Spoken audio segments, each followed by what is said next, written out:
दोस्तों आज 29 मई 2020 वीरवार का दिन हो चुका है। तो आइए फटाफट से बात कर लेते हैं आज की ताज़ा खबरों की और आज की बहुत बड़ी ही खबरों की। दोस्तों आपको बता दें कि आज की बड़ी खबरों में लॉकडाउन 30 जून तक बढ़ने को लेकर एक बड़ी खबर आई है। इसके अलावा आपको बता दें अगले 3 दिन में आंधी के साथ बारिश की चेतावनी। इसके अलावा आज की बड़ी खबरों में कश्मीर में टला बड़ा आतंकी हमला, पुलवामा जैसी थी साजिश। इसके अलावा दोस्तों आज की बड़ी खबर में पेट्रोल डीजल महंगे होने को लेकर एक बहुत बड़ी खबर आ रही है। इसके अलावा स्मार्टफोन यूज करने वालों को लेकर एक बड़ी खबर है। इसके अलावा स्कूल कॉलेज दोबारा खोलने पर एक बड़ी खबर आई है। आगे जानेंगे, अभी सरकार का ऑफर आया है जिसके तहत आपको 1 लाख रुपए मिल सकते हैं। इसके अलावा कोरोना महामारी के बाद भारत के ऊपर एक और मंडराया बड़ा खतरा। दोस्तों आज हम आपको इस वीडियो में इन्हीं सब महत्वपूर्ण खबरों के बारे में बताने वाले हैं, तो वीडियो को बिना भगाए ध्यान से आखिरी तक देखें ताकि कोई भी जानकारी दोस्तों मिस ना हो। बस वीडियो में आगे जाने से पहले आपसे छोटी सी रिक्वेस्ट है, आप इस वीडियो को लाइक कर दे, शेयर कर दे, क्योंकि आपका लाइक शेयर करना हमारी मेहनत का फल होता है। तो ये बिना देर किए चलते हैं आज की पहली बड़ी खबर की तरफ। और आज की पहली बड़ी खबर में पेश है चीनी बीमारी का बिल्कुल ताजा अपडेट पूरे देश भर से। देश में कोरोना संक्रमितों की संख्या 1,58,893 हो गई। बुधवार को 1,16,041 सैंपल की जांच की गई। यह एक दिन में सबसे बड़ा आंकड़ा है। इससे पहले 23 मई को 1,15,364 सैंपल की जांच की गई थी। 19 मई के बाद 25 और 26 मई को छोड़कर हर दिन 1 लाख से ज्यादा जांच हुई है। 25 मई को 90,170 और उसके अगले दिन 92,528 रिपोर्ट आई थी। अब तक कुल 32,42,160 सैंपल जांचे जा चुके हैं। चलिए बढ़ते हैं आज की पहली बड़ी खबर पर। जून में 5 रुपए प्रति लीटर तक महंगे हो सकते हैं पेट्रोल और डीजल।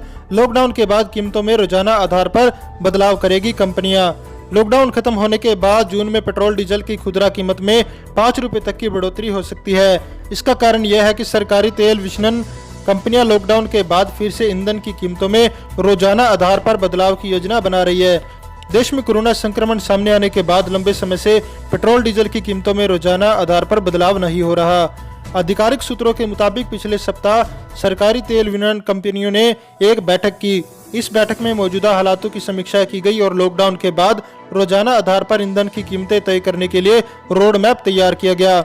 दोस्तों अगली बड़ी खबर जानने से पहले आपको बता दें कि हमारे चैनल पर एक कॉन्टेस्ट चल रहा है। आप भी 500 रुपये पेटीएम कैश जीत सकते हैं। बस आपको वीडियो को लाइक करना है और कमेंट बॉक्स में हमें यह बताना है कि भारत के किस राज्य में सबसे कम कोरोना संक्रमितों की संख्या है। वेदर अलर्ट, आगरा अलीगढ़ समेत यूपी के इन जिलों में अगले 3 घंटे में आंधी के साथ बारिश की चेतावनी। इस समय झुलसाने वाली गर्मी से जनमानस बेहाल है। हालांकि मौसम विभाग लखनऊ के मुताबिक अगले 3 घंटे में उत्तर प्रदेश के कई जिलों में तेज तूफान के साथ बारिश हो सकती है। मौसम विभाग ने चेतावनी जारी की कि उत्तर प्रदेश के मथुरा, आगरा, अलीगढ़, हाथरस, एटा, झांसी, महोबा, हमीरपुर और बांद्रा समेत कई जगह आने वाले 3 घंटों में तेज हवाएं चलने के साथ ही बारिश होगी। साथ ही विभाग ने यह भी कहा कि बारिश का दौर कुछ समय के लिए ही होगा, लेकिन धूल भरी आंधी लोगों को परेशान कर सकती है। चलिए जानते हैं अगली बड़ी खबर को। दोस्तों सुप्रीम कोर्ट का निर्देश है, प्रवासी मजदूरों को मुफ्त में घर पहुंचाए। 5 जून को अगली सुनवाई है। देश में कोरोना महामारी की वजह से 24 मार्च से 31 मई तक लॉकडाउन है। लॉकडाउन की सबसे ज्यादा मार प्रवासी मजदूरों और कामगारों पर पड़ी है। कामबंदी से उनके सामने रोजी रोटी का संकट पैदा हो गया है। सुप्रीम कोर्ट ने इस मामले पर स्वतः संज्ञान लेते हुए प्रवासी मजदूरों की स्थिति पर गुरुवार को अहम सुनवाई हुई। इस दौरान सुप्रीम कोर्ट ने सरकार को निर्देश दिए कि प्रवासी मजदूरों को घर भेजने के लिए उनसे रेल या बस किराया नहीं वसूला जाए। उनके किराए की व्यवस्था सरकार करे। मामले की अगली सुनवाई अब 5 जून को होगी। बात करेंगे आज की अगली बड़ी खबर की। बुजुर्गों को राहत, सरकार ने स्कीम में किया बदलाव, मिलता है एफडी से ज्यादा मुनाफा। केंद्र सरकार ने सीनियर सिटीजन सेविंग स्कीम के तहत वरिष्ठ नागरिकों द्वारा निवेश की अवधि बढ़ा दी है। सरकार के इस कदम से उन वरिष्ठ नागरिकों को लाभ मिल सकेगा जो विशेष तौर पर लॉकडाउन के दौरान रिटायर हुए हैं। सरकार द्वारा इस बदलाव के बाद अब हाल ही में रिटायर हो चुके वरिष्ठ नागरिक 30 जून 2020 तक सीनियर सिटीजन सेविंग स्कीम में निवेश कर सकेंगे। संचार मंत्रालय के अंतर्गत आने वाले पोस्ट विभाग ने इस संबंध में गाइडलाइंस भी जारी कर दिया है।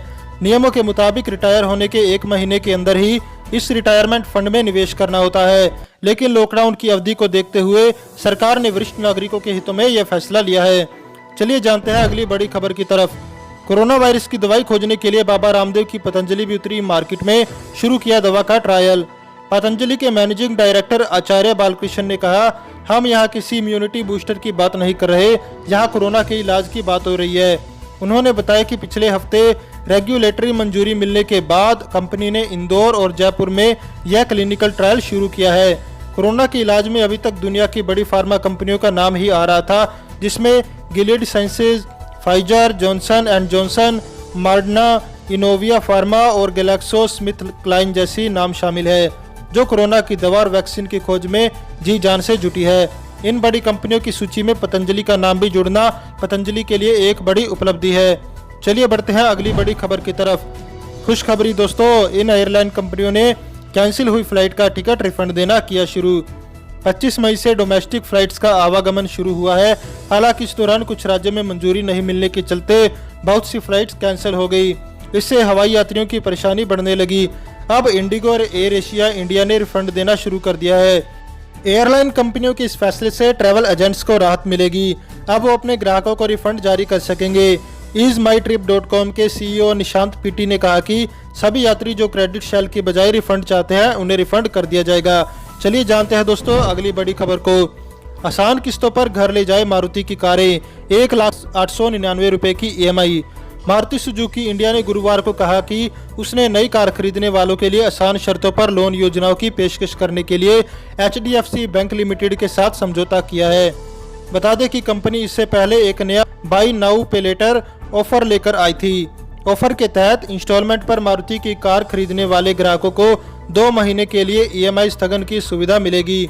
इसके लिए मारुति सुजुकी ने Cholamandalam investment and finance company के साथ साझेदारी की है।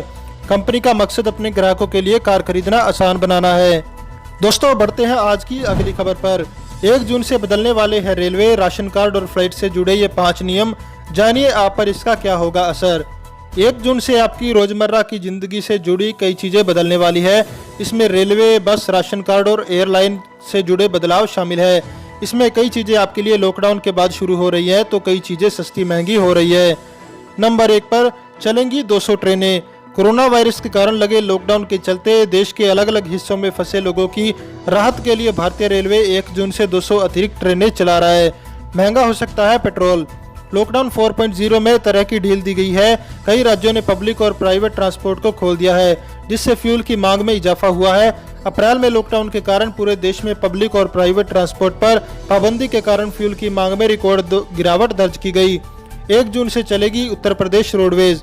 उत्तर प्रदेश रोडवेज प्रबंधन ने 1 जून से बसें चलाने की कार्य योजना बनाई है, बशर्ते इस अवधि में कोई नई व्यवस्था शासन स्तर पर ना प्रभावी हो। बसों को हर 30 मई तक फिट करने के निर्देश जारी किए जा चुके हैं। बात करेंगे आज की अगली बड़ी खबर में, आइए देखते हैं क्या है। अगर 30 मई तक नहीं किया गया जूम ऐप अपडेट तो 30 करोड़ यूजर्स को झेलनी पड़ेगी ये दिक्कत। कोरोना वायरस की वजह से आजकल सभी जगह वर्क फ्रॉम होम कराया जा रहा है। अगर आप घर से काम कर रहे हैं और मीटिंग के लिए जूम ऐप यूज करते हैं तो ये खबर आपके लिए है। जूम 5.0 पर अपडेट करें। कंपनी ने बयान में कहा कि कृपया अपने सभी क्लाइंट्स को जूम 5.0 पर अपडेट करें। 30 मई के बाद पुराने वर्जन्स पर सभी जूम क्लाइंट्स मीटिंग में शामिल होने का प्रयास करेंगे, जो उन्हें अपडेट होना ही होगा, क्योंकि यह GMC एन्क्रिप्शन जूम प्लेटफॉर्म पर पूरी तरह से सुरक्षित होगा। दोस्तों चलते हैं अगली खबर की तरफ। चीन के टिकटॉक को टक्कर देगा ये भारतीय ऐप। 1 महीने में बनाया 5 मिलियन डाउनलोड का रिकॉर्ड। जानिए क्या है इसके खास फीचर्स। चीनी ऐप टिकटॉक भारत में बहुत लोकप्रिय है, लेकिन अब जल्द एक भारतीय ऐप उसे टक्कर दे सकता है। IIT रुड़की के एक छात्र ने मित्रो ऐप विकसित किया है, जो बिल्कुल चीनी ऐप टिकटॉक की तरह ही काम करता है। 1 महीने में 50 लाख लोगों ने इसको डाउनलोड किया है। लॉन्च होने के 1 महीने के भीतर यह ऐप गूगल प्ले स्टोर से 5 मिलियन यानी 50 लाख से ज्यादा डाउनलोड किया जा चुका है और उसने दूसरा पायदान भी ले लिया है। हालांकि यह अभी भी टिकटॉक के भारत के करीब 600 मिलियन सब्सक्राइबर से बेहद दूर है, लेकिन इसका आकर्षक नाम और समान फॉर्मेट की वजह से यह टिकटॉक को कड़ी टक्कर दे सकता है। चलिए बढ़ते हैं अगली बड़ी खबर की तरफ।